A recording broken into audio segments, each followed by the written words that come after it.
Hello every one. Social இஷ்யூஸில் நம்ம already 2 class woman எம்பவர்மெண்ட்டை பற்றி பார்த்துட்டு இருந்தோம் இல்லையா? அதோடைய கண்டினியூஷன் தான் இது பார்ட் 3. ஓகே, ஸோ இதில் என்ன பற்றி பார்க்க போகிறோம் அப்படின்னு பார்த்தீங்கன்னா, வயலன்ஸ் அகெயின்ஸ்ட் உமனை பற்றி தான் பார்க்க போகிறோம். ஓகே, ஸோ பெண்களுக்கான எதிரான வன்முறைகள் என்னென்ன அப்படின்றத பார்க்கலாம். ஸோ வன்முறைனா என்ன அப்படின்றத பாருங்கள்.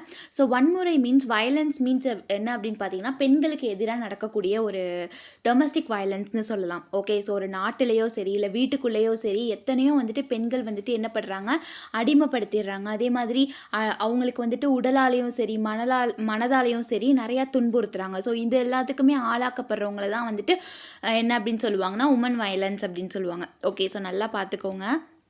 The United Nations defines violence against women as any act of gender-based violence that result in or is likely to result in physical, sexual or mental harm or suffering to women, including threats of such acts, consent or arbitrary deprivation of liberty, whether occurring in public or in private life. Okay, so இது பப்ளிக்கில் மட்டும்தான் அப்படின்றது கிடையாது. Private life means domestic வயலன்ஸை தான் சொல்கிறாங்க. Domestic violence means வீட்டுக்குள்ளேயே இப்போ ஹஸ்பண்ட்னாலேயோ இல்லை ஏதோ ஒரு மதர் இன் லா வீட்லேயோ ஏதோ ஒரு இது நடக்குது, இல்லை வீட்டுக்குள்ளேயே, அதாவது அம்மா அப்பா வீட்டுக்குள்ளேயே இந்த மாதிரி பெண்களுக்கு எதிராக ஏதாச்சும் நடக்குது, அடிக்கிறாங்க, லைக் இன்னும் பக்கத்து வீட்டுக்காரவங்கனால ஏதாச்சும் ஒரு துன்புறுத்தல் வருது, இந்த மாதிரியான ஆக்ட்லாம் நடந்துச்சுன்னா அது எல்லாமே உமன்ஸுக்கு நடக்கக்கூடிய ஒரு வயலன்ஸ் தான். ஓகே, ஸோ எக்ஸாம்பிள் சொல்லணும்னா நம்மளோட நாட்டிலே பார்த்தீங்கன்னா ஏகப்பட்ட வயலன்ஸ் நடக்குது. லைக் இப்போ எக்ஸாம்பிளுக்கு சொல்லணும்னா ஆசிட் அட்டாக்ஸு, தென் இந்த மாதிரி மர்டர், அப்புறம் செக்ஷுவல் ஹராஸ்மெண்ட், இந்த மாதிரி விஷயம் பப்ளிக் பிளேஸில் நிறையா நடந்துகிட்ருக்கு. ஓகே, இப்போ காமனாக நடக்கிற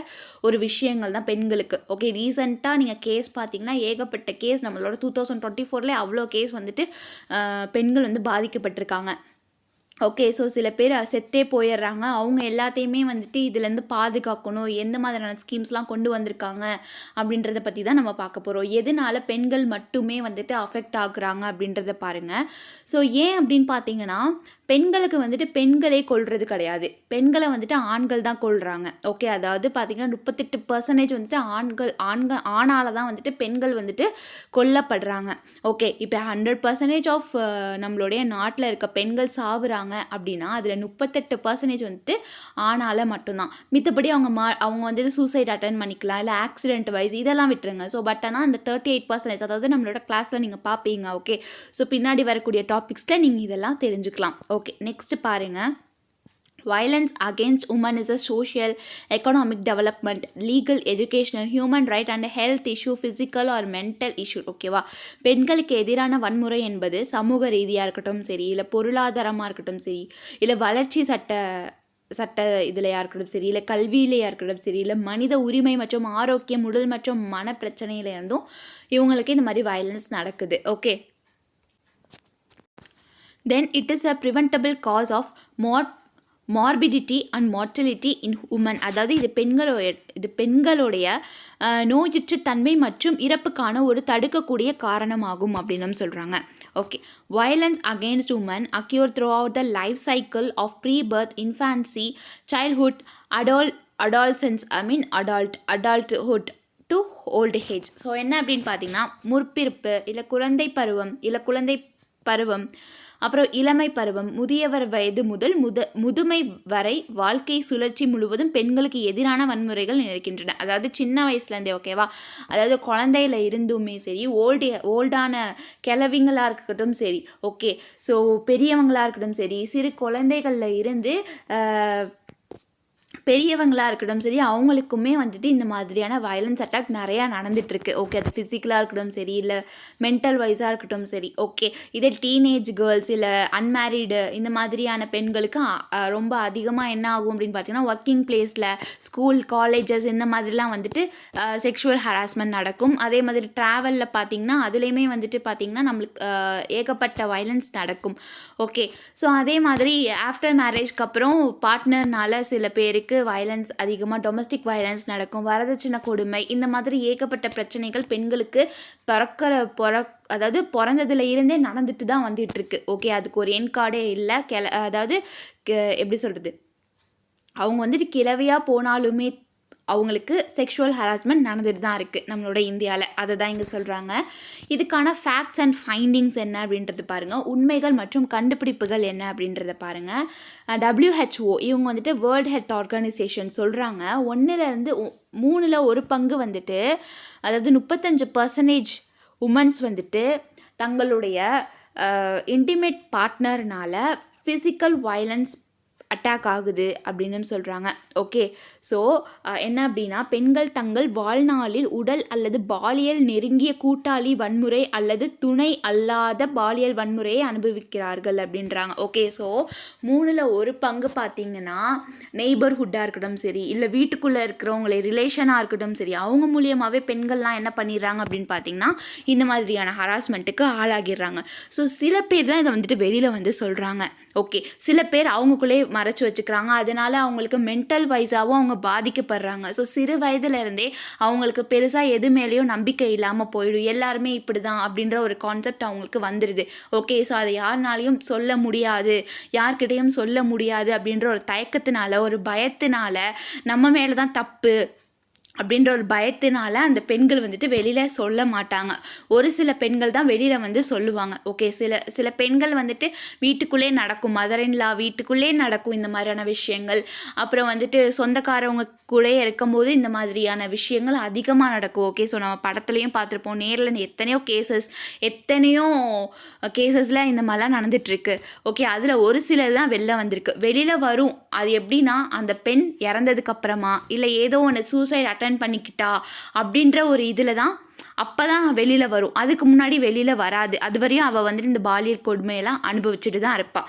ஓகே, ஏன்னா அது வந்துட்டு அந்த ஏஜ். ஓகே, ஸோ இப்போ 20+ வயசானவங்க, அதாவது ஓரளவு மெச்சூரிட்டி வயசில் வந்துட்டாங்க அப்படின்னா அவங்க வெளியில் சொல்கிறதுக்கு அதிகமான வாய்ப்பு இருக்குது. இந்த மாதிரி ஸ்கூல் பிள்ளைங்களாக இருக்கட்டும் சரி, இல்லை அதுக்கும் ப்ரைமரி இந்த மாதிரியான படிக்கிற சின்ன பிள்ளைங்களாக இருக்கட்டும் சரி, அதுங்களுக்குலாம் ஒன்றுமே தெரியாது. ஸோ அதனால் வெளியிலையும் வராது. ஸோ இந்த மாதிரி கேசஸ்லாம் அதிகமாக நம்மளுடைய நாட்டில் நடந்துகிட்ருக்கு. அதை பற்றி தான் இங்கே சொல்கிறாங்க. அதே மாதிரி violence against women, particularly intimate partner violence and sexual violence is a major public health problem and violation of women's human rights. Okay, so இப்போ வந்துட்டு ஹியூமன் ரைட்ஸ்ன்னு எடுத்துக்கிட்டிங்கன்னு வச்சுக்கோங்களேன், எல்லாத்துக்குமே சம உரிமை தான். ஓகே, இப்போ பெண்களுக்கும் ஒரு உரிமை இருக்குது, ஆண்களுக்கும் ஒரு உரிமை இருக்குது. அதை தான் ஹியூமன் ரைட்ஸ்ன்னு சொல்கிறாங்க. ஸோ மோஸ்ட்டாக வந்து பார்த்திங்கன்னா உமன்ஸ் ஹியூமன் ரைட்ஸ் வந்து என்ன சொல்கிறாங்க அப்படின்னு பார்த்திங்கன்னா, பெண்களுக்கு வந்துட்டு பெரும்பாலான இந்த செக்ஷுவல் வயலன்ஸ்லாம் வந்துட்டு அவங்க பார்ட்னர்னாலேயோ இல்லை கூட இருக்கிறனாலேயோ தான், கூட இருக்கிற அந்த சொந்தக்காரவங்க நெய்பர்ஸ் இதனால தான் அதிகமாக ப்ராப்ளம் வருது அப்படின்னு சொல்கிறாங்க. ஸோ இதனால அவங்களுக்கு மேஜர் ஹெல்த் ப்ராப்ளமும் அதிகமாக வருது அப்படின்னும் சொல்கிறாங்க. ஓகே, அடுத்து பாருங்கள். அதாவது உலக அளவில் 38% மர்டர் எல்லாமே வந்துட்டு என்ன ஆகுது அப்படின்னு பார்த்திங்கன்னா தங்களுடைய மேல் இன்டிமேட் பார்ட்னர்னால், ஓகே, ஆணால் செய்யப்படுது. 38% வந்துட்டு பெண்களோட கொலைகள் எல்லாமே ஆணால் தான் செய்யப்படுது அப்படின்னும் சொல்கிறாங்க. ஓகே, அடுத்து பாருங்கள். Violence can negatively affect women physical, mental, sexual and reproductive health and may increase the risk of acquiring HIV in some setting. அதாவது வயலன்ஸ் வந்து பார்த்திங்கன்னா வன்முறை வந்துட்டு பெண்களுடைய உடலாக இருக்கட்டும் சரி, மனமாக இருக்கட்டும் சரி, இல்லை வந்துட்டு இனப்பெருக்கம் ஆரோக்கியத்தை எதிர்மறையாக பாதிக்கலாம் அப்படின்னு சொல்கிறாங்க. ஓகே, இந்த வந்துட்டு வயலன்ஸ் எல்லாமே வந்துட்டு உமனை வந்துட்டு ரொம்ப அஃபெக்ட் ஆகும். ஓகே, ஃபிசிக்கல் வைஸாக இருக்கட்டும் சரி, மென்டல் வைஸாக இருக்கட்டும் சரி, உடல் ரீதியாக இருக்கட்டும் சரி. ஓகே, இதனால் அவங்களுக்கு இன்னும் மிகப்பெரிய பிரச்சனைகள் வந்து ஏற்படும். லைக் HIV இந்த மாதிரியான பிரச்சனைகள் அதிகமாக அவங்களுக்கு ஏற்படும் அப்படின்னு சொல்கிறாங்க இந்த வயலன்ஸ் அப்படின்றதுனால. ஸோ அடுத்து பாருங்கள், முன்கூட்டிய காரணிகள், அதாவது ப்ரீடிஸ்போசிங் ஃபேக்டர்ஸ் என்னென்ன அப்படின்றத பார்க்கலாம். So men R more likely to perpetrate violence if they have low education, a history of child maltreatment, exposed to domestic violence against the mothers, harmful use of alcohol, unequal gender norms including attitudes accepting of violence and sense entitlement over women. So என்ன சொல்கிறாங்கன்னா, குறைந்த கல்வி, குழந்தை துன்புறுத்தல் வரலாறு, தாய்மார்களுக்கு எதிரான குடும்ப வன்முறை வெளிப்பாடு, மதுவின் தீங்கு விளைவித்தல், வன்முறையை ஏற்றுக்கொள்ளும் மனப்பான்மை உள்ளிட்ட சமத்துவமற்ற பாலின விதிமுறைகள் மற்றும் பெண்கள் மீது உரிமை உணர்வு இருந்தால் ஆண்கள் வன்முறையில் ஈடுபடுவதற்கான வாய்ப்புகள் அதிகம். அதாவது மோஸ்ட்டாக மென்ஸ்னால தான் உமனுக்கு அதிகமாக இந்த மாதிரி செக்ஷுவல் ஹராஸ்மெண்ட் செக்ஷுவல் அப்யூஸ்மெண்ட்லாம் நடக்குது இல்லையா? ஸோ அதெல்லாம் எதனால் அப்படின்னா அவங்களுக்கு படிப்பறிவு இல்லாமல் இருக்கும், அதே மாதிரி அவங்களுக்கான லைக் நாலேஜ்னு ஒன்று இல்லாமல் இருக்கும். ஓகே, மோஸ்ட்டாக அது ட்ரக் அடிக்டடாக இருப்பாங்க. ஸோ இன்னும் ஏகப்பட்ட அடிக்டட் இல்லீகல் ட்ரக்ஸ் எல்லாம் வந்து வாங்கி யூஸ் பண்ணுறவங்களா இருப்பாங்க, இல்லை வந்துட்டு ஆல்கஹாலிக் யூஸ் பண்ணுறவங்களா இருப்பாங்க. ஸோ இந்த மாதிரியான ரொம்ப ஒரு கீழ்மட்டமான ஒரு புத்தி உள்ளவங்க மட்டும்தான் இந்த மாதிரியான ஒரு விஷயங்கள்லாம் ஈடுபட முடியும் அப்படின்னு சொல்கிறாங்க. ஓகே, கீழ்மட்டமான மீன்ஸ் லைக் இதை பற்றி எதுவுமே தெரியாமல் ஒரு நாலேஜ் இல்லாமல் ட்ரக் அடிக்ட் ஆகி லைக் அவங்க ஒரு மனிதனே இல்லாமல் ஒரு மிருகமாக இருப்பாங்க பார்த்தீங்களா? லைக் ஒரு சின்ன குழந்தைகளை கூட விட்டு வைக்காமல் இந்த மாதிரியான இதெல்லாம் வந்து பார்த்திங்கன்னா மோஸ்ட்டாக இந்த மாதிரி உள்ள மென்ஸ் தான் வந்துட்டு என்ன பண்ணிடுறாங்க, இந்த மாதிரி செக்ஷுவல் ஹராஸ்மெண்ட் அதிகமாக கேர்ள்ஸுக்கு கொடுத்துட்றாங்க. ஸோ இதனால் கேர்ள்ஸ் வந்து அதிகமாக பாதிக்கப்படுறாங்க. ஓகே, ஸோ அதே மாதிரி women are more likely to experience intimate partner violence if they have low education exposure. இதுவுமே அதே தான். அதாவது பெண்கள் வந்துட்டு லோ எஜுகேஷனாக இருக்கட்டும் சரி, அதாவது படிப்பு இல்லாமல் தாய்மார்களுடைய துணையால் துஷ்பிரயோகம் செய்யப்படுவதால், அதே மாதிரி குழந்தை பருவத்தில் துஷ்பிரயோகம் மற்றும் வன்முறையை ஏற்றுக்கொள்ளும் மனப்பான்மை, ஆண் சலுகை மற்றும் பெண்களின் கீழ்நிலை அந்தஸ்து ஆகியவற்றை கொண்டிருந்தால் நெருங்கிய துணை வன்முறையை அனுபவிக்கும் வாய்ப்பும் அதிகம் அப்படின்றாங்க. ஓகே, ஸோ அடுத்து பாருங்கள், இதோடைய காரணங்கள் என்னென்ன, இந்த மாதிரிலாம் வந்து பெண்களுக்கு நடக்கக்கூடிய காரணங்கள் என்னென்ன அப்படின்றத பற்றி பார்க்கலாம். ஓகே, ஸோ ஃபஸ்ட்டு ஒன் பார்த்திங்கன்னா பாலின வேறுபாடு. ஓகே, பெண்களுக்கு எதிரான வன்முறையின் ஆழமான வேரொன்றிய காரணங்களில் ஒன்றாகும். ஓகே, ஸோ இப்போ பெண்களுக்கு அகென்ஸ்டாக ஒன்று நடக்குதுன்னா அப்போ கண்டிப்பாக ஜெண்டர் டிஸ்பேரிட்டி பார்க்குறாங்க இல்லையா? ஸோ அதனால தான் இது பெண்களை பலவிதமாக வன்முறைகளுக்கு ஆபத்தில் ஆழ்த்துகிறது. ஸோ ஜெண்டர் டிஸ்பேரிட்டி பார்க்குறதுனால ஏன் அப்படி பார்க்குறாங்கன்னா, இப்போ ஒரு ஆண் போய் ஏதாச்சும் ஒரு கொலையோ இல்லை ஏதோ ஒன்று லைக் திருடுறாங்க அப்படின்னா கண்டிப்பாக 2 பேருமே பலசாலியாக இருப்பாங்க. ஸோ அதனால ஆண் வந்துட்டு ஆண்கிட்டே திருட மாட்டான். பட் இதெல்லாம் வந்துட்டு உமன்ஸுக்கு தான் அதிகமாக செயின் அறுக்கிறதா இருக்கட்டும் சரி, பர்ஸ் அடிக்கிறதா இருக்கட்டும் சரி, இந்த மாதிரியான விஷயங்கள் எல்லாமே கேர்ள்ஸ் கிட்ட தான், அதாவது உமன்ஸ் கிட்ட தான் வந்துட்டு மென் ஆனவங்க பண்ணுவாங்க. பிகாஸ் ஆஃப் அவங்களுடைய ஜெண்டர் ஈக்குவாலிட்டி. என்னதான் இருந்தாலும் இவங்க பெண் தானே, இவங்களுக்கு அப்படி என்ன வந்துட போகுது அப்படின்ற ஒரு கான்செப்ட் இருக்கும் இல்லையா? ஸோ அவங்களால அதிக தூரம் ஓட முடியாது, அதிக தூரம் அவங்கள நம்மளால ஃபாலோ பண்ணிட்டு வர முடியாது அப்படின்ற ஒரு இதனாலேயே மோஸ்ட்டாக பெண்கள் கிட்ட தான் இந்த மாதிரியான விஷயங்கள் எல்லாமே திருடுறதா இருக்கட்டும் சரி, கொலை பண்ணுறதா இருக்கட்டும் சரி, இந்த மாதிரியான கொள்ளை இந்த மாதிரி விஷயங்கள் தான் பெண்கள் கிட்ட அதிகமாக நடக்கும். ஏன்னா பாலின வேறுபாடு பார்க்குறதுனால. அடுத்து பாரபட்சமாக பாலின விதிமுறைகள் மற்றும் பாலின நிலைப்பாடுகள் கட்டமைப்பு சமத்துவமின்மையை ஏற்படுத்துகிறது. ஸோ இந்த மாதிரி ஜெண்டர் டிஸ்பேரிட்டி பார்க்குறதுனால பெண்களை வந்துட்டு ஒரு கீழாக தான் எல்லாருமே பார்ப்பாங்க. ஓகே, ஸோ அதனால் சமத்துவம் அப்படின்றதே இங்கே இல்லாமல் போயிடுது அப்படின்னு சொல்கிறாங்க. அடுத்து வந்து பார்த்திங்கன்னா நோயுற்ற தன்மை அப்படின்றாங்க. ஸோ பொதுவாகவே மது அருந்துறதுனால ஏற்படும் மன அல்லது உளவியல் நிலையின் விளைவாக உடல் மற்றும் உளவியல் ஆகிய இரண்டின் நிகழ்வுகளையும் குறிக்கிறது.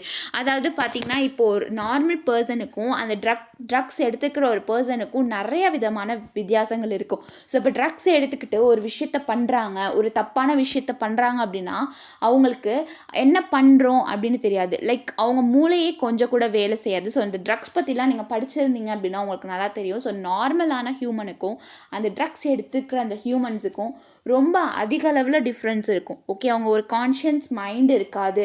ஓகே, ஸோ ஆப்போசிட்டில் இருக்கிறவங்க என்ன பண்ணுறாங்க, அவங்களுக்கு அது துன்புறுத்துதா, தன்னோட சந்தோஷங்களை மட்டும்தான் பார்ப்பாங்க. ஓகே, ஸோ அதனால வந்து அவங்க எவ்வளோ அஃபெக்ட் ஆவாங்க அப்படின்றத கொஞ்சம் கூட பார்க்க மாட்டாங்க. அதே மாதிரி இதில் ஹியூமனிட்டி அப்படின்றது ஒன்றும் இருக்கவே இருக்காது ட்ரக்ஸை எடுத்துக்கிட்டா. ஓகே, நீங்கள் என்ன தான் வந்துட்டு பெரிய ஒரு ஏதோ ஒரு பெரிய ஒரு சிக்கலில் மாட்டியிருந்தாலும் ட்ரக்ஸ் பர்சன் கண்டிப்பாக உதவவே மாட்டாங்க. பிகாஸ் ஆஃப் தன்னுடைய சுயநலத்துக்காக இது பண்ணிடுவாங்க. ஓகே, ஸோ இது வந்துட்டு காலப்போக்கில் ரொம்பவே ஒரு வயலன்ஸை ஏற்படக்கூடிய ஒரு இதாக தான் இருக்குது. ஸோ இப்போ நைட் நேரத்துலலாம் பார்த்தீங்கன்னா கேர்ள்ஸ்னால வெளியில் வர முடியாது. ஸோ இப்போ நைட் ஷிஃப்ட்டு இந்த மாதிரியான வேலைகள்லாம் போகும்போது மென்ஸ் என்ன பண்ணிடுறாங்க அப்படின்னு பார்த்தீங்கன்னா, இந்த ட்ரக்ஸ் அடிக்டாக இருக்கிறவங்க ரோட்டில் இருக்கும்போது இந்த மாதிரி பெண்கள்கிட்ட தவறாக முயற்சிக்க பண்ணுறாங்க. ஓகே. ஸோ இந்த மாதிரி விஷயங்கள் நைட்டில் வந்துட்டு ஏகப்பட்டது நடக்குது. ஓகே. ஸோ காலையிலயும் பார்த்தீங்கன்னா, இந்த மாதிரி ஏகப்பட்ட கேசஸ் நடந்துட்டு தான் இருக்கு. ஓகே. ஸோ மோஸ்ட்டாக அது கிராமப்புறங்கள்ல அதிகமா நடக்கும். அதே மாதிரி கிராமப்புறங்கள்ல நடக்கிறத வெளியிலயும் சொல்ல மாட்டாங்க. பிகாஸ் ஆஃப் அவங்களுடைய அவங்களுடைய ஊர் நேம் போயிடும் அப்படின்றதுனால சொல்ல மாட்டாங்க. ஓகே. அது ஒரு பெரிய சம்பவமா ஆனா மட்டும் தான் அந்த உண்மையே வெளியில வரும். பட் ஆனா இந்த மாதிரியான மோஸ்ட் ஆஃப் த கேஸ் கிராமப்புறங்கள்ல, டவுன் ஏரியாஸ்ல தான் அதிகமா நடக்குது இந்த மாதிரியான வயலன்ஸ் எல்லாமே. அடுத்து அதாவது இந்தியாவில் தற்போது இருக்கக்கூடிய நிலை என்ன, அதாவது கரண்ட் ஸ்டேட்டஸ் இன் இந்தியாவில் வந்துட்டு உமன்ஸ் எப்படி இருக்காங்க, எந்த மாதிரியான பாதிப்பெல்லாம் அவங்க ஏற்படுது அப்படின்றத பற்றி பார்க்கலாம். அதே மாதிரி nearly 1/3 of women in India have experience physical or sexual violence. அதாவது இந்தியாவில் 3/4 பெண்கள் எல்லாருமே வந்துட்டு உடல் அளவிலாலும் சரி இல்லை வந்துட்டு மன அளவிலாலும் சரி இந்த செக்ஷுவல் வயலன்ஸ் அதிகமாக வந்துட்டு அவங்களுக்கு எக்ஸ்பீரியன்ஸ் பண்ணிடுறாங்க. ஓகே. ஸோ இப்போ எங்கே போனாலுமே அதுதான் நடக்குது. ஏன்னா ஒரு பொண்ணு தனியாக ட்ராவல் பண்ணி போகிறா அப்படின்னா அவளுக்கு கண்டிப்பாக சுற்றி உள்ளவங்க யாராச்சும் ஒருத்தவங்க தப்பாக நடந்துக்க தான் பார்ப்பாங்க இல்லையா? ஸோ அதை கேள்வி கேட்டால் தான் உண்டு. அந்த பெண் வாயை திறந்தால் தான் பொதுமக்கள் எல்லாருமே வந்துட்டு என்ன பண்ணுவாங்க, அந்த ஆணை தண்டிப்பாங்க. பட் அவள் அமைதியாக இருந்துட்டா, பயத்தோடு இருந்துட்டானா அவளுக்கு தான் லாஸ். ஓகே. ஸோ இதில் பார்த்தீங்கன்னா மோஸ்ட் ஆஃப் த ஸ்கூல்ஸாக இருக்கட்டும் சரி, இல்லை ஏதோ ஒரு எஜுகேஷன் சென்டராக இருக்கட்டும் சரி, ஓகே. ஸோ நிறையா பேர் அதாவது ஆப்போசிட் ஜெண்டர்னால என்ன ஆகுது அப்படின்னு பார்த்தீங்கன்னா இந்த மாதிரி செக்ஷுவல் ஹராஸ்மெண்ட்டுக்கு அதிகமாக நடக்குது. ஸோ இது உமன் எம்பவர்மெண்ட்டுனால நான் வந்துட்டு உமனை மட்டும் சொல்லிட்டு இருக்கேன். பட் ஆனால் இது பாய்ஸுக்குமே நடக்குது, மென்ஸுக்குமே வந்துட்டு பார்த்தீங்கன்னா செக்ஷுவல் ஹராஸ்மெண்ட் நிறையா நடந்துகிட்டே தான் இருக்குது. ஓகே. தன்னுடைய ஆப்போசிட் ஜெண்டர்லேருந்து கண்டிப்பாக ஏதோ ஒருத்தவங்க யாரோ அதான் சொல்கிறாங்களே, இந்தியாவில் 1/3 உள்ள எல்லா பெண்களும் எல்லா ஆண்களும் இந்த மாதிரியான ஹராஸ்மெண்ட்லாம் அவங்களுக்கு நடந்துட்டுருக்கு. ஓகே. ஸோ அதுதான் சொல்கிறாங்க. நெக்ஸ்ட்டு பாருங்கள், the most common type of spousal violence is physical violence. Okay. So இதில் வந்து பார்த்தீங்கன்னா 28% வந்துட்டு ஃபிசிக்கல் வயலன்ஸாக தான் இருக்குது. ஓகே. ஃபிசிக்கல் வயலன்ஸ் மீன்ஸ் அடிக்கிறது, துன்புறுத்துறது இதெல்லாமே அடங்கிடும். செக்ஷுவல் ஹராஸ்மெண்ட் இதுவுமே வந்துட்டு அடங்கிடும். ஓகே. அதை தொடர்ந்து பார்த்தீங்கன்னா உணர்ச்சி வன்முறை, அதாவது எமோஷ்னல் வயலன்ஸு, செக்ஷுவல் வயலன்ஸ்லாம் அதிகமாக நடந்துகிட்ருக்கு. ஓகே. ஸோ அடுத்து பாருங்கள், while domestic violence against women has declined from 31.2% to 29.3%. அதாவது பார்த்தீங்கன்னா நாட்டில் பெண்களுக்கு எதிரான குடும்ப வன்முறை வந்து 31.2% இருந்து 29.3% குறைஞ்சிருக்கு. ஓகே. அதே மாதிரி 18லேருந்து 49 வயதுக்குட்பட்ட 30% பெண்கள் வந்துட்டு 15 வயது முதல் உடல் ரீதியான வன்முறையை வந்துட்டு இப்போ வரையுமே அனுபவிச்சுட்டு தான் இருக்காங்க. ஓகேவா? 6% தான் வந்துட்டு தங்கள் வாழ்நாளில் பாலியல் வன்முறையை அனுபவிக்கிறார்கள் அப்படின்னு சொல்கிறாங்க. ஓகே. ஸோ அதே மாதிரி only 14% of women who have experienced physical or sexual violence by anyone have brought the issue up. Okay. அதாவது இதில் ஏகப்பட்ட பேர் வந்து செக்ஷுவல் ஹராஸ்மெண்ட்னால ஏதோ ஒரு வயலன்ஸ்னால பாதிக்கப்பட்டுடுறாங்க. பட் அவங்க அதாவது இந்த 100% இருக்குன்னா அதில் 14% உமன்ஸ் மட்டும்தான் அவங்களுக்கு நடக்கக்கூடிய பிரச்சனைகளை வெளியில் வந்து ஓப்பன் அப் பண்ணுறாங்க. ஓகே. மித்தவங்க யாருமே ஓப்பன் அப் பண்ணுறதில்ல. ஓகே. நான் ஆல்ரெடி சொன்ன அந்த காரணங்கள் தான். அடுத்து பாருங்கள், 32% ஆஃப் மேரிட் உமன், அதாவது 18லேருந்து 49 வயசில் இருக்கிறவங்க ஃபிசிக்கல், செக்ஷுவல், எமோஷ்னல், ஸ்பாஷுவல் வயலன்ஸ்னால பாதிக்கப்பட்டுருக்காங்க. ஓகே. மேரிட் உமனுக்கு இவ்வளோ நடந்துட்டுருக்கு, 32%. ஓகே. ஸோ அதே மாதிரி பாருங்கள், recent finding from national family health survey report 5, அதாவது தேசிய குடும்ப நல ஆய்வு அறிக்கை வந்துட்டு 5லேருந்து சமீபத்திய கண்டுபிடிப்புகள் என்னென்ன அப்படின்றத பார்க்கலாம். அதாவது இப்போ இருக்கக்கூடிய ஸ்டேட்டஸ் பாருங்கள். டொமஸ்டிக் வயலன்ஸ் அகெயின்ஸ்ட், அதாவது பெண்களுக்கு எதிரான குடும்ப வன்முறை கர்நாடகாவில் 48% அதிகமாகவே இருக்குது அப்படின்னு சொல்கிறாங்க. அதை தொடர்ந்து பீகார், தெலுங்கானா, மணிப்பூர், அப்புறம் தமிழ்நாட்டில் இருக்குது அப்படின்னு சொல்கிறாங்க. அதே மாதிரி Lakshadweep has the least domestic violence at 2.1%. Okay. So பார்த்திங்கன்னா ஒரு இந்தியாவில்னு எடுத்துக்கிட்டிங்கன்னா 48% வந்துட்டு டொமஸ்டிக் வயலன்ஸ் உமன்ஸுக்கு அகேன்ஸ்டாக நடக்குது. என்ன அப்படின்னா பீகார், தமிழ்நாடு, மணிப்பூர், தெலுங்கானா இங்கெல்லாம் அதிகமாக நடக்குது. இதில் லீஸ்ட்டாக ஓகே என்ன நடக்குது அப்படின்னு பார்த்தீங்கன்னா 2.1% லக்ஷத்வீப்பில் நடந்துகிட்ருக்கு. அடுத்து ரூரல் அர்பன் டிஃப்ரென்ஸ், அதாவது physical violence is more common among women rural areas 32% compared to urban areas 24%. அதே மாதிரி இந்த மாதிரியான ஃபிசிக்கல் வயலன்ஸ்லாம் வந்து பார்த்திங்கன்னா நான் ஆல்ரெடி சொன்ன மாதிரி தான் கிராமப்புற மக்களில் தான் அதிகமாக இந்த மாதிரியான விஷயங்கள் அதிகமாக பெண்களுக்கு நடக்குது. ஓகே, அதில் 38% வந்து 32% வந்துட்டு கிராமங்களில் நடந்துச்சுன்னா அர்பன் ஏரியாஸில் பார்த்திங்கன்னா 24% தான் நடக்குது. ஓகே, ஸோ வில்லேஜ் சைடில் தான் அதிகமாக இந்த மாதிரியான வயலன்ஸ்லாம் நம்மளால் பார்க்க முடியும், நடந்துட்டுருக்கு. அதே மாதிரி impact of schooling and education, பள்ளி படிப்பு மற்றும் கல்வியுடைய தாக்கம் என்னவா இருக்குது அப்படின்றத பாருங்கள். So 40% women with no schooling or subject to physical violence compared to 18% who complete the schooling. அதாவது பள்ளி படிப்பை முடித்த 18% பேரோட அவங்கள கேட்கும் போது பள்ளி படிப்பு இல்லாத 40% பெண்கள் வந்துட்டு உடல் ரீதியான வன்முறைக்கு ஆளாகிறாங்க. அதனால் என்ன பண்ணிடுறாங்க, ட்ராப் அவுட் பண்ணிடுறாங்க ஸ்கூலிங்கை. ஓகே, அடுத்து impact of employment and health. The experience of physical violence ranges between 39% among women in the lowest wealth quintile and 17% இந்த ஹையஸ்ட் வெல்த் குவென்டல். அதாவது வேலை வாய்ப்பு மற்றும் செல்வத்தின் தாக்கம் என்ன அப்படின்றத பார்க்கலாம். உடல் ரீதியான வன்முறையின் அனுபவம் மிக குறைந்த செல்வத்தில் உள்ள பெண்களிடையே 39% மற்றும் உயர்ந்த செல்வத்தில் 17% வரை உள்ளது அப்படின்னுன்றாங்க. ஓகே, ஸோ மோஸ்ட்டாக வந்து பார்த்திங்கன்னா இப்போ வந்து வறுமை கோட்டிற்கு கீழே இருக்கவங்களுக்கு வந்துட்டு டொமஸ்டிக் வயலன்ஸ் நடக்கும், ஃபிசிக்கல் வயலன்ஸ், இந்த மாதிரி ஏகப்பட்ட வயலன்ஸ் நடக்கும். ஓகே, அதில் பார்த்திங்கன்னா 39% வந்துட்டு இந்த மாதிரி செல்வம் கம்மியாக இருக்கிறவங்க, மிக குறைந்த செல்வத்தில் உள்ள பெண்களிடையே 39% நடக்குது. அதே மாதிரி கொஞ்சம் உயர்ந்த செல்வத்தில் இருக்கவங்களுக்கு 17% வந்துட்டு இந்த மாதிரியான உடல் ரீதியான இதெல்லாம் நடந்துட்டுருக்கு அப்படின்னு சொல்கிறாங்க. ஓகே, நெக்ஸ்ட்டு பாருங்கள், இது வந்து dowry system in India. So dowry அப்படின்றது இப்போ வந்துட்டு எந்த அளவுக்கு காமன், இப்போவுமே வந்துட்டு வரதட்சணைக்காக நிறையா குடும்பங்கள்லாம் வந்துட்டு கடன் வாங்குறதா இருக்கட்டும், சரி இப்போ வந்து பெருமைக்கு பண்ணிக்கிட்டு இருக்காங்க. ஓகே, ஸோ நம்ம பொண்ணை இவ்வளோ நம்ம நகை கொடுத்து பண்ணணும், இவ்வளோ பொருள் கொடுத்து பண்ணணும் அப்படின்னு சொல்லிட்டு பெருமைக்காக பண்ணிகிட்டு இருக்காங்க. இப்போ அவங்களோட விருப்பப்படி தான் நடந்துட்டுருக்கு. பட் இன்னுமே வந்துட்டு ஏகப்பட்ட ஃபேமிலிஸ்லலாம் பார்த்திங்கன்னா டவுரி அப்படின்றது ஒரு காமனான ஒன்றா இருக்குது, அது ஒரு ரூலாகவே இருக்குது. ஓகே, ஸோ டவுரி அப்படின்றது வரதட்சணை மீன்ஸ் ஒரு பெண்ணை கொடுக்கணும் அப்படின்னா அந்த ஆண் வீட்டுக்கு கொடுப்பாங்க இல்லையா, ஏதோ ஒரு நகையோ இல்லை பைக்கோ காரோ ஏதோ ஒரு இன்னும் நிறைய விஷயங்கள் இருக்குது. ஓகே, அதெல்லாம் கொடுக்கறது தான் வரதட்சணை. ஓகே, ஸோ இது வந்துட்டு என்ன சொல்கிறாங்க அப்படின்னு பார்த்தீங்கன்னா மதங்கள் புத்தகங்களில் பார்க்கும்போது வரதட்சணைங்கிறது ஒரு கிஃப்ட்.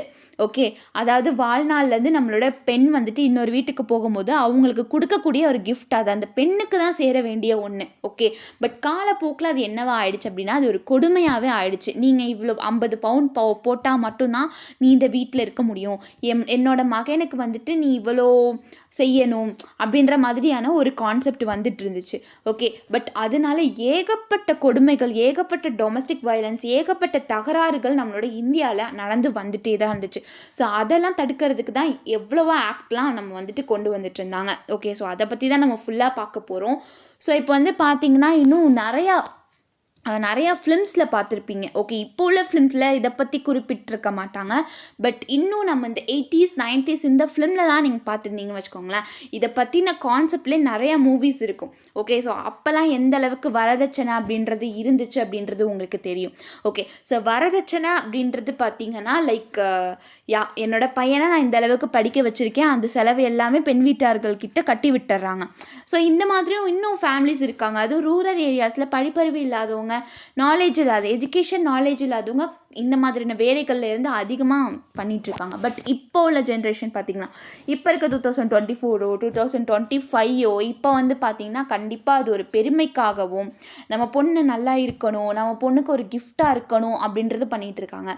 ஓகே, ஸோ இதை பற்றி ஃபுல்லாக நம்ம பார்க்கலாம். ஓகே, இந்தியாவில் வரதட்சணை முறை சிஸ்டம் எப்படி இருக்குது அப்படின்றத பார்க்கலாம். Dowry is a social evil in society that has caused unimaginable tortures and crimes towards women and polluted the Indian marginal system. So, வரதட்சணை அப்படின்றது சமூகத்தில் கற்பனை செய்ய முடியாத அளவுக்கு சித்திரவதைகளையும் குற்றங்களையும் ஏற்படுத்திய ஒரு சமூக கேடு பெண்களை நோக்கி மற்றும் இந்திய திருமண அமைப்பை மாசுபடுத்தியது. ஸோ இப்போ மேட்ரினல் சிஸ்டம் அப்படின்னா நம்ம இந்தியன் கல்ச்சர்னு ஒரு இது இருக்கும் பார்த்தீங்களா, ஒரு கல்ச்சர்ஸ்க்கு ஒரு மாதிரியான கல்யாணங்கள் நடக்கும் இல்லையா. ஸோ நம்மளோட இந்தியன் கல்ச்சர்ஸில் டவுரி அப்படின்றது ஒரு மிகப்பெரிய கொடுமையாக தான் நடந்துட்டுருக்கு. ஓகே, ஸோ இது இப்போ வந்து பார்த்திங்கன்னா அது ஒரு கிஃப்ட். ஓகே, பெண்களுக்கு வந்துட்டு அவங்களுடைய அம்மா அப்பா கொடுக்கறது ஒரு கிஃப்ட். ஓகே, பட் இதுக்கு முன்னாடி இன்னும் ஏகப்பட்ட கொலைகள், ஏகப்பட்ட குற்றங்கள், ஏகப்பட்ட சித்திரவாதைகள் எல்லாமே வந்துட்டு என்ன ஆகும் அப்படின்னு பார்த்தீங்கன்னா டவுரினால நடக்கும். ஓகே, ஸோ குறிப்பிட்ட அளவு பெண் வீட்டார்கள்கிட்ட பணம் கொடுக்க முடியாது. ஸோ ஆஃப்டர் மேரேஜ்க்கு அப்புறம் கொடுப்பேன் அப்படின்வாங்க. ஸோ அதனால் வந்துட்டு அந்த பெண்ணுக்கு வந்துட்டு என்ன பண்ணுவாங்க, வரதட்சணை ஃபுல்லாக கொடுக்குறபடியே அந்த பொண்ணை வந்துட்டு கொடுமைப்படுத்திட்டே இருப்பாங்க. ஸோ அதே மாதிரி ஏகப்பட்ட கடன்கள் வாங்குவாங்க. ஸோ அப்போல்லாம் வந்து பார்த்திங்கன்னா விவசாயிகள் தானே அதிகமாக இருக்கும். ஸோ விவசாயிகளுக்கெலாம் வந்துட்டு அந்தளவுக்கு என்னவாக இருக்கும் அப்படின்னு பார்த்திங்கன்னா நம்மக்கிட்ட பணம் காசு இருக்காது இல்லையா. ஸோ அப்படி இருக்கும் போது என்ன ஆகும் அப்படின்னு பார்த்திங்கன்னா அவங்களால கொடுக்க முடியாது. ஸோ அதனால் அவங்களுடைய நிலத்தை விற்று இந்த மாதிரி வீடு இல்லாமல் ஏழைகளாக ஆகிடுறாங்க. ஸோ இந்த மாதிரி பிரச்சனைகள். ஸோ அவங்களுடைய அம்மா அப்பா இப்படி இறந்து போகிறனால அந்த பெண்ணுமே வந்துட்டு இவங்க இறந்து போய் நம்மளால் இங்கே உயிரோடு இருக்க முடியுமா அந்த நகையை போட்டுட்டு அப்படின்ற ஒரு கான்செப்டில் பெண்களும் இறந்து போயிடுறாங்க. ஸோ இந்த மாதிரி கேசஸ் வந்துட்டு அதிகமாக நடந்து வந்துட்டு இருந்துச்சு. ஸோ இப்போ தான் அதுக்கான தடைகள்லாம் போட்டு வரதட்சணை வாங்கக்கூடாது, வாங்கினா அது மிகப்பெரிய குற்றம் அப்படின்னு நம்மளோட இந்தியா வந்துட்டு நிறைய ஸ்கீம்ஸ், இந்தியா கவர்மெண்ட் வந்து நிறைய ஸ்கீம்ஸ் போட்டனால இது வந்துட்டு இந்த அமல்படுத்தினதுனால இந்த மாதிரியான விஷயங்கள் இப்போ நடக்கிறது இல்லை. அடுத்து, a dowry is a payment made in cash or kind to a bride in law at the time of her marriage. அதாவது வரதட்சணை அப்படின்னு ஆல்ரெடி சொன்ன மாதிரி தான் ஒரு மணப்பெண்ணுடைய திருமணத்தின் போது அவளது மாமியார்களுக்கு பணமாகவோ இல்லை வந்துட்டு பொருளாகவோ வழங்கப்படுறது தான். ஓகே, அது ஒரு கேஷாக இருக்கட்டும் இல்லை இது வந்து ஏதோ ஒரு பொருளாக இருக்கட்டும். ஓகே, ஸோ அதுதான். So today the government has come up with many law. The Dowry Prohibition Act 1961 போட்டாங்க and reforms not only to eradicate the dowry system but also uplift the status of the girl child by bringing in many schemes.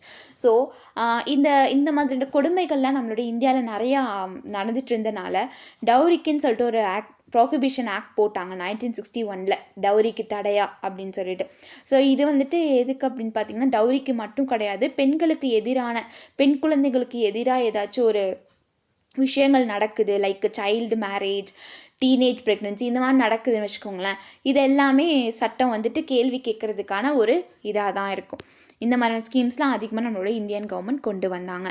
அடுத்து, however, owning to the social nature of this problem, the legislative have failed to produce the desired results in our society. இருந்தாலும் இந்த பிரச்சனையோடைய சமூக இயல்பு காரணமாக சட்டம் நம்மளுடைய சமூகத்தில் விரும்பிய முடிவுகளை உருவாக்க தவற விட்டுட்டாங்க அப்படின்னு தான் சொல்லலாம். ஸோ பாருங்கள், to get rid of this problem, appealing to the social and moral consciousness of the people, providing education and economic independence for women, and the effective enforcement of legislation against the dowry system can help. அதாவது இப்பிரச்சனையிலேருந்து விடுபடுறதுக்காக மக்களுடைய சமூக மற்றும் தார்மீக உணர்வை கூட முறையிடுதல், ஓகேவா, பெண்களுக்கு கல்வி மற்றும் பொருளாதார சுதந்திரம் வழங்குதல், வரதட்சணை முறைக்கு எதிரான சட்டத்தை திறம்பட அமல்படுத்துவது ஆகியவும் உதவும் அப்படின்றாங்க. ஓகே, ஸோ அடுத்து இம்பேக்ட் ஆஃப் டவுரி சிஸ்டம், அதாவது டவுரி சிஸ்டத்தோடைய தாக்கம் என்னவா இருந்திருக்கு அப்படின்றத பார்க்கலாம். ஸோ இது தாக்கம்னு பார்த்தீங்கன்னா ஜெண்டர் டிஸ்கிரிமினேஷன் தான், பாலின பாகுபாடு தான். Okay, due to the dowry system, okay,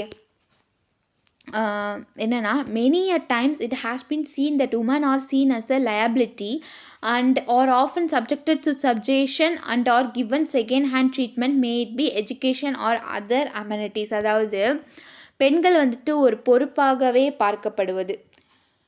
okay, so பெரும்பாலும் அடிமைப்படுத்தப்படுவதும் கல்வியிலேயோ அல்லது பிற வசதியிலேயோ இரண்டாம் நிலை சிகிச்சை அளிக்கப்படுவதும் பல நேரங்களில் காணப்பட்டது. ஸோ எதனால் இந்த டவுரி அதிகமாக வந்துச்சு அப்படின்னா பெண்களை வந்துட்டு ஒரு சுமையாக தான் பார்த்துட்டு இருந்தாங்க. ஓகே, ஒரு ஆண் பிள்ளைனா அவன் சம்பாதிப்பான், அவன் வந்துட்டு இன்னும் நம்ம குடும்பத்தை பார்த்துக்குவான் அப்படின்ற ஒரு கான்செப்ட் வந்துட்டு இருந்துச்சு. ஸோ பெண் பிள்ளைகள் நம்மளுக்கு தேவையில்லை, அது ஒரு ஜஸ்ட் ஒரு வேஸ்ட்டு தான் அப்படின்ற மாதிரி ஒரு கான்செப்ட் நம்மளோட இந்தியன் கல்ச்சரில் அதிகம், அது நம்மளோட தமிழ்நாட்டில் பார்த்திங்கன்னா அதிகமாக நடந்துட்டு இருந்துச்சு. ஸோ அதனாலே பெண்களுக்கு வந்துட்டு படித்தாலும் அது தேவையில்லாத காஸ்ட்டு, அவங்களுக்கு ஏதாச்சும் ட்ரெஸ் எடுத்து கொடுத்தாலும் 2 ட்ரெஸ் போதும், அதே மாதிரி அவங்க எல்லாமே அதாவது ஒரு ஹெல்த் இஷ்யூஸ் வந்துச்சுன்னா கூட ஆண்களுக்கு தான் முக்கியத்துவம் கொடுப்பாங்க. பெண்களை வந்துட்டு 2ஆம் நிலை தான் பார்ப்பாங்க. அதாவது செகண்ட் ஹேண்ட் மாதிரி தான் பார்ப்பாங்க. ஓகே. ஸோ இப்படி பார்க்குறனால தான் அந்த டவுரி அப்படின்றது பெண் வந்துட்டு இன்னொரு வீட்டுக்கு வரப்போகிறா அப்படின்னா இப்போ தான் வந்துட்டு என்ன சொல்கிறாங்க, பெண்கள் வந்துட்டா ஒரு மகாலட்சுமி இது மாதிரி வந்து சம்திங் நிறையா சொல்லிட்டு இருக்காங்க. பட் இதுக்கு முன்னாடி பெண்களை வந்துட்டு கல்யாணம் பண்ணிட்டு வராங்க, ஆண் வந்துட்டு கல்யாணம் பண்ணிட்டு ஒரு வீட்டுக்கு கொண்டு வரான் அப்படின்னா, கூட்டிகிட்டு வராங்க அப்படின்னா அதை வந்துட்டு ஒரு பொருளாக தான் பார்ப்பாங்க. ஓகே. ஸோ இந்த பெண் வந்து நம்ம வீட்டில் வந்துச்சுன்னா இவ்வளோ சாப்பிடுவாங்க, இவ்வளோ துணி, இருக்கிற இடம் இதெல்லாம் கணக்கு போட்டு இந்த டவுரி சிஸ்டம் அப்படின்னு சொல்லிட்டு ஒன்று கொண்டு வந்தாங்க. ஓகே.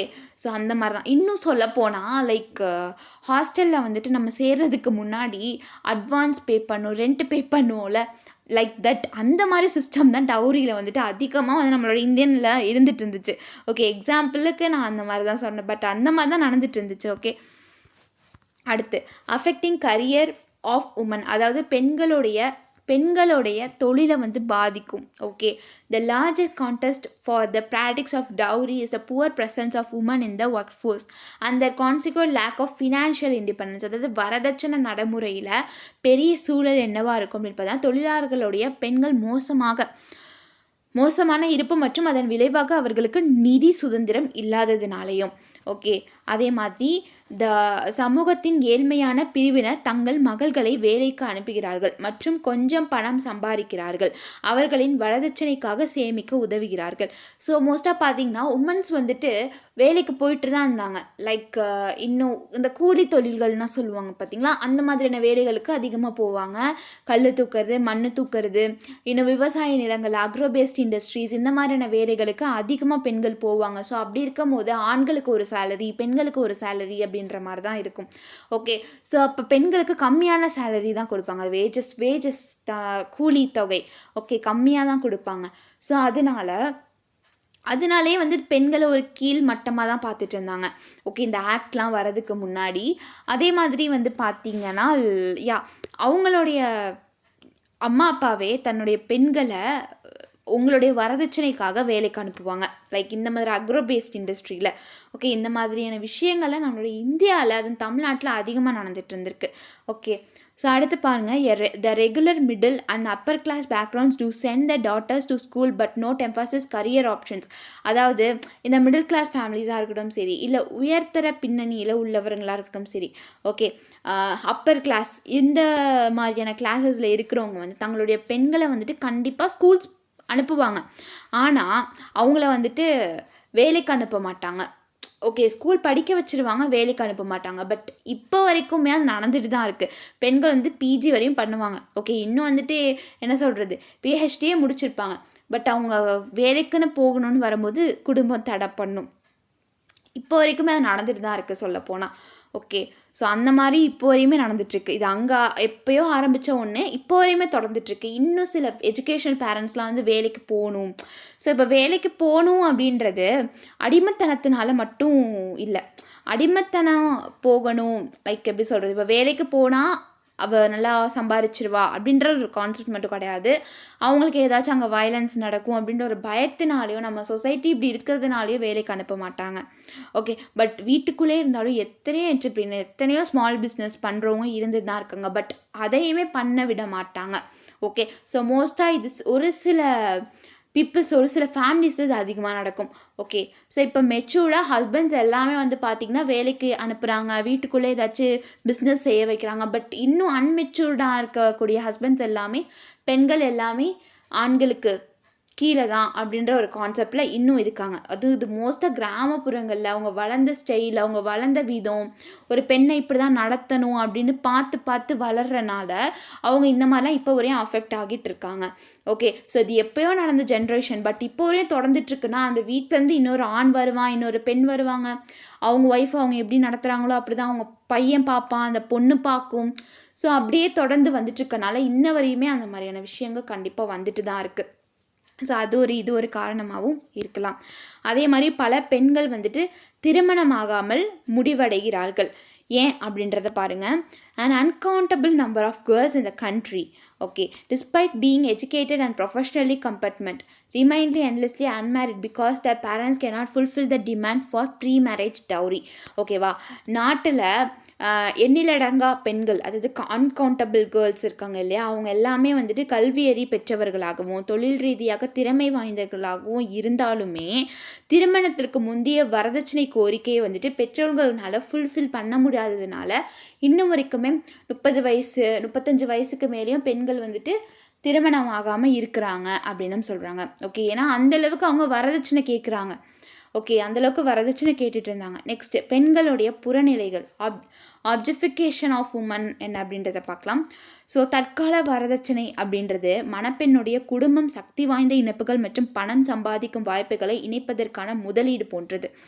ஓகே, அவர் பெண்களை வெறும் வணிக கட்டுரைகளாக மாற்றுகிறார்கள். அதே மாதிரி க்ரைம் அகெயின்ஸ்ட் உமன், பெண்களுக்கு எதிரான குற்றங்கள் என்னென்ன நடக்குது அப்படின்றத பார்க்கலாம் இன் டவுரி சிஸ்டமில்.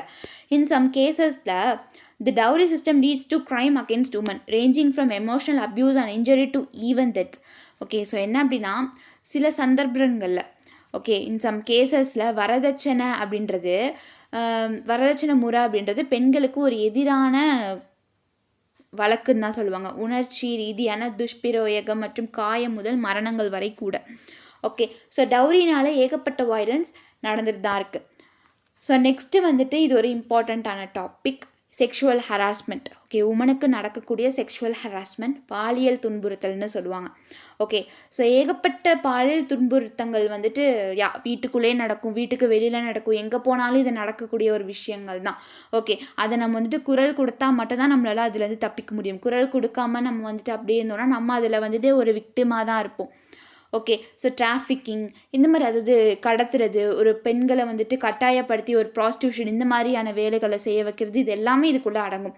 Okay, sexual harassment in any unwelcome sexually defined behavior which can range from misbehavior of an irritating nature to the most serious from such as sexual abuse and assault including rape. So sexual harassment அப்படின்றது ஒரு பெண்ணுக்கு ஃபோர்ஸ்ஃபுல்லாக இந்த மாதிரி ஃபோர்ஸ்ஃபுல்லாக பண்ணக்கூடிய ஒரு விஷயங்கள். Okay, அவள் அதில் காயப்பட்டுட்டா, துன்புறுத்துறாங்க அப்படின்னா அது வந்துட்டு செக்ஷுவல் ஹராஸ்மெண்ட்டில் இதாகிடும். ஓகே, ஸோ அதே மாதிரி பாருங்கள், the sexual harassment of women prevention prohibition and redressal act 2013 தான் கொண்டு வந்திருக்காங்க. இது எதுக்கு அப்படின்னு பார்த்தீங்கன்னா, இப்போ வந்துட்டு லைக் பெண்கள் வந்துட்டு ஏதாவது செக்ஷுவல் ஹராஸ்மெண்ட்னால பாதிக்கப்பட்டுட்டாங்க, அதில் ஒரு விக்டிமாக இருக்காங்க, அவங்களுக்கு ஏதாவது பிரச்சனை அப்படின்னா இந்த ஆக்ட் மூலயமா அந்த செயல்களை ஈடுபடுறவங்களுக்கு கண்டிப்பாக தண்டனை உண்டு.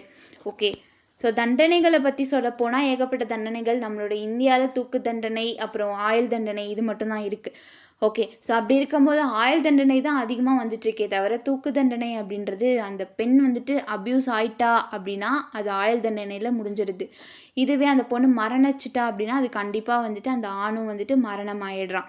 ஓகே, ஸோ அப்போ என்னதான் வந்துட்டு அந்த பெண்கள் வந்து அப்யூஸ் ஆகுறாங்க, அப்போ ஆயுள் தண்டனை மட்டும் கொடுத்துட்டு அவனால் எப்படி இருக்க முடியும்? அது வந்துட்டு மரண தண்டனை கொடுக்கணும். அப்படின்னா தான் இன்னொருத்தவங்க அந்த மாதிரியான தவறான செயல்கள்லாம் ஈடுபட மாட்டுறாங்க அப்படின்றது நம்மளோட கவர்மெண்ட் இன்னும் நிறைய ஆக்ட் எடுத்தால் இன்னும் நல்லாயிருக்கும் அப்படின்றது தான் தோணுகிறது.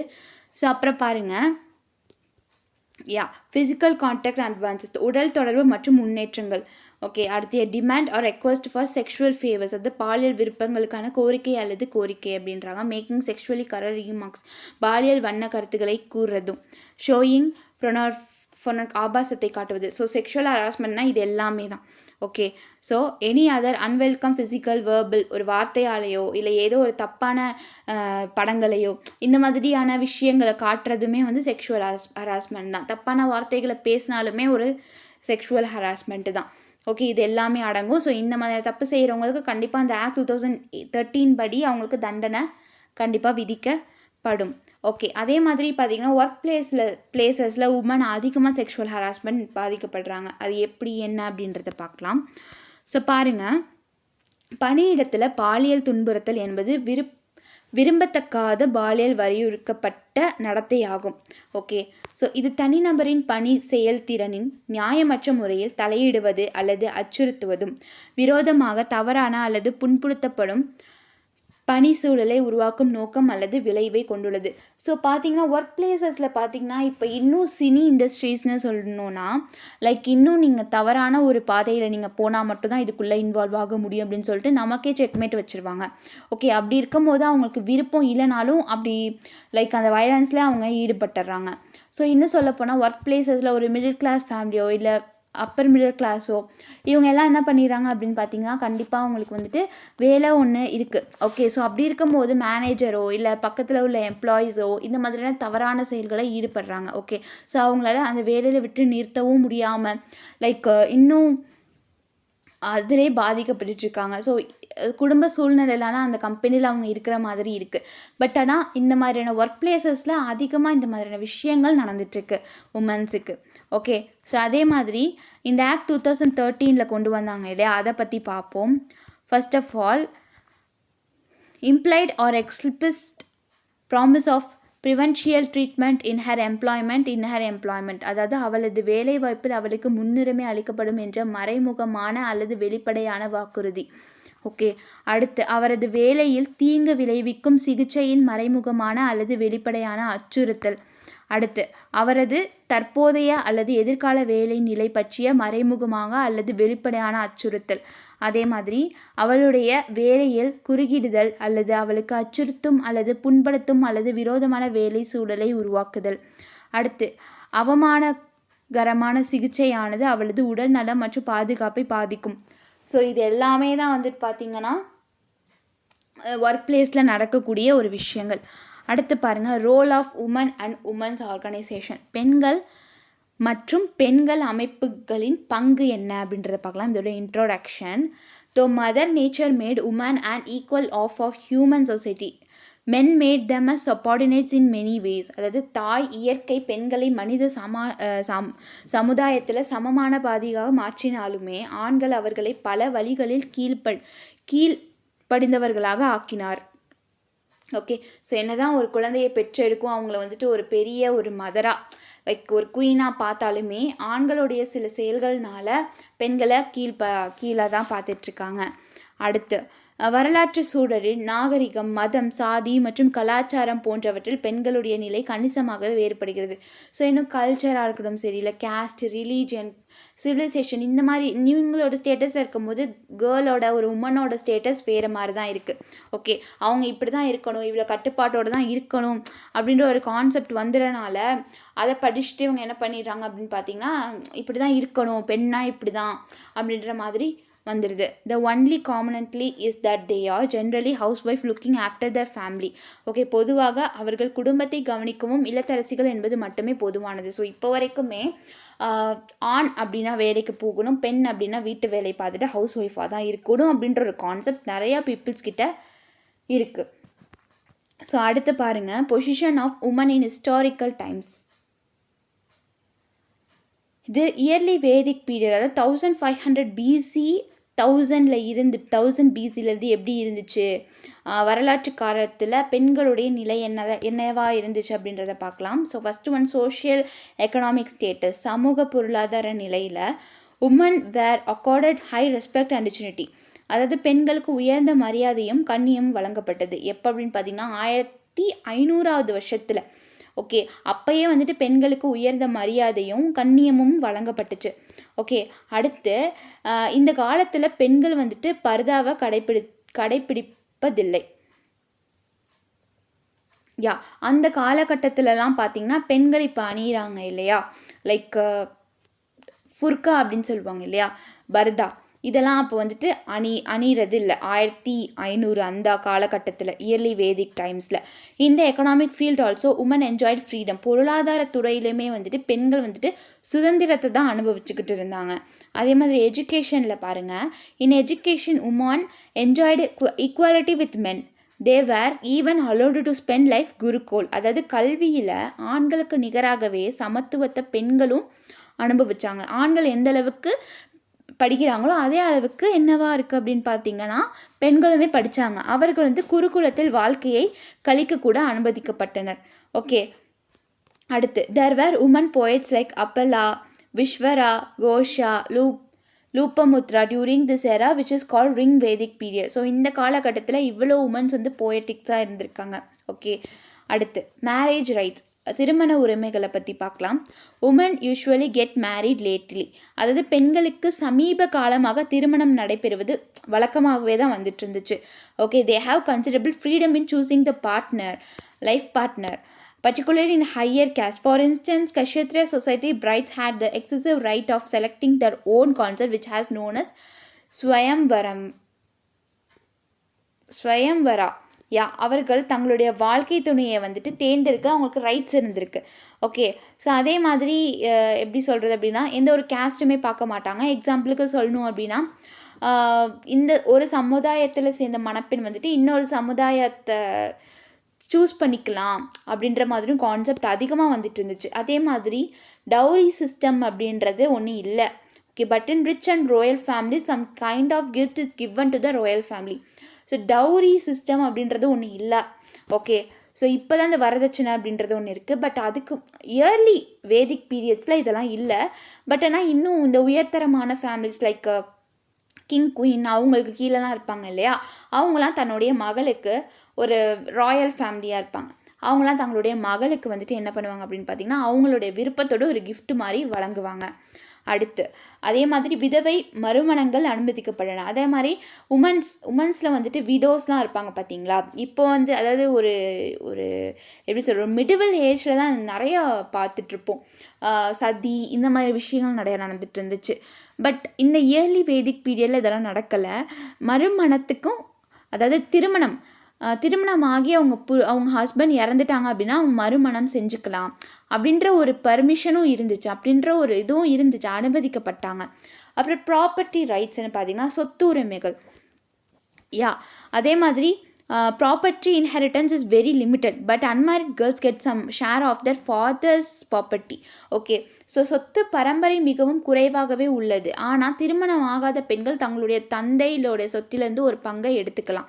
அடுத்து இந்த household women enjoyed complete freedom and were treated as better halves, அப்படின்னா சிறந்த பாதிகளாக நடத்தப்பட்டாங்க. என்னதான் அந்த பெண்கள் வந்துட்டு ரொம்பவே வீட்டில் இருக்கிற ஒரு பெண்களாக இருந்தாலும் அவங்களுக்கு ஒரு அடிமைத்தனம் இல்லாமல் அவங்கள வந்து ஒரு குட் ட்ரீட்மெண்ட், ஒரு குயின் மாதிரி தான் பார்த்துட்டு இருந்தாங்க. இது எல்லாமே எப்போ அப்படின்னு பார்த்தீங்கன்னா இயர்லி வேதிக் பீரியடில், அதாவது 1000 1500 இந்த பிசி இந்த மாதிரி காலகட்டத்தில் பெண்களுக்கு ஒரு உயர்தரமான பதவிகளில் தான் இருந்தாங்க.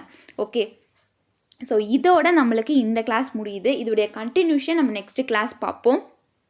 ஓகே, ஸோ நெக்ஸ்ட் கிளாஸில் மிடிவல் ஏஜில் எப்படி இருந்தாங்க, எந்த மாதிரியான ரூல்ஸ் இருந்துச்சு, எந்த மாதிரி பெண்கள் எப்படி இருந்தாங்க அப்படின்றத பற்றி நம்ம ஃபுல் டீட்டெயில்டாக நம்ம பார்க்கலாம். ஸோ இதோட இந்த பார்ட் 3 நம்மளுக்கு முடியுது. நெக்ஸ்ட்டு பார்ட் 4ல் உமன் எம்பவர்மெண்ட்டுடைய கண்டினியூஷன் நம்மளுக்கு சொல்லலாம், நம்ம பார்க்கலாம். தேங்க்யூ.